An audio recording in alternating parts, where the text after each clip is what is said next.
یہ کیس بڑا مضبوط تھا، لیکن جس طریقے سے یہ سب کچھ لایا گیا اسی طریقے سے پھر اس کو کلین کر کے لانڈری سے نکال بھی دیا گیا۔ دیکھیں یہاں پہ اکثر کہا جاتا ہے کہ احتساب کے ذریعے سیاستدانوں کو خراب کرنے کی کوشش کی گئی، گندا کرنے کی کوشش کی گئی، لیکن یہاں پہ احتساب کے نام پہ احتساب کو گندا کیا گیا۔ کاشف صاحب، یہاں پہ جس طریقے سے جو سلوک ہم نے احتساب کے ساتھ کیا ہے، کوئی دنیا میں سوچ سکتا ہے کہ ایسا سلوک ہوگا؟ اب یہ جو پیسے آئے تھے 14 ارب یا 16 ارب، یہ اگر نہیں ہے، عدالت بھی کہتی ہے کہ کس طرح آپ ثابت کریں گے کہ ان کے کہنے کے اوپر ان کے اکاؤنٹس میں ڈالے گئے؟ چلیں مان لیا کہ ان کے پیسے نہیں تھے، یہ اگر ان کے اکاؤنٹ میں پیسے آ گئے، یہ ان کے پیسے نہیں ہے، پہلا کام تو یہ کریں نا شہباز شریف صاحب، جو وزیر اعظم کا اکاؤنٹ ہے جس میں سیلاب زدگان کے لیے پیسے ڈالے جا رہے ہیں، یہ سارے پیسے وہاں بھیج دیں، اس لیے کہ آپ کا تو تعلق ہی نہیں ہے، اس کو ٹریس کریں پیسے کو۔ دوسری بات یہ کاشف صاحب، جو احتساب ہے یا کرپشن ہے، یہ مجھے لگتا ہے ہماری ریاست کا ایشو نہیں ہے، یہ میرے اور آپ جیسے، مشرف بھائی جیسے، بھٹی صاحب جیسے کچھ لوگوں کا ایشو تو ہو سکتا ہے، ریاست کو اس سے کوئی ایشو نہیں ہے،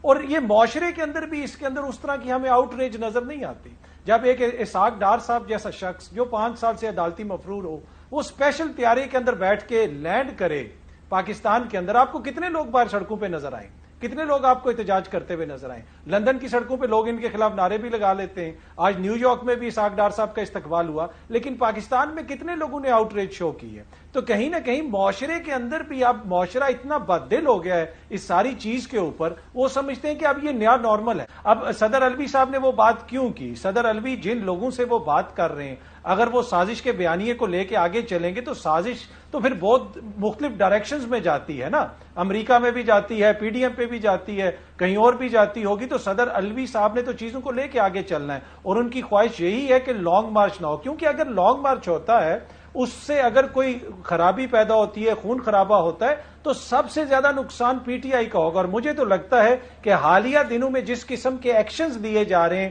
خان صاحب کو غصہ دلانے کی کوشش کی جا رہی ہے کہ آؤ چڑھ دوڑو، آ کے اپنا سر مارو دیوار کے ساتھ، لیکن خان صاحب بھی جو ہے نا، یہ 2014 والے خان صاحب نہیں ہیں، بہت ساری چیزوں کو سمجھتے بھی ہیں اور بہت ساری انفارمیشن ان کے پاس بھی ہے، تو ان کی خواہش اتنی جلدی پوری نہیں کرنے والے۔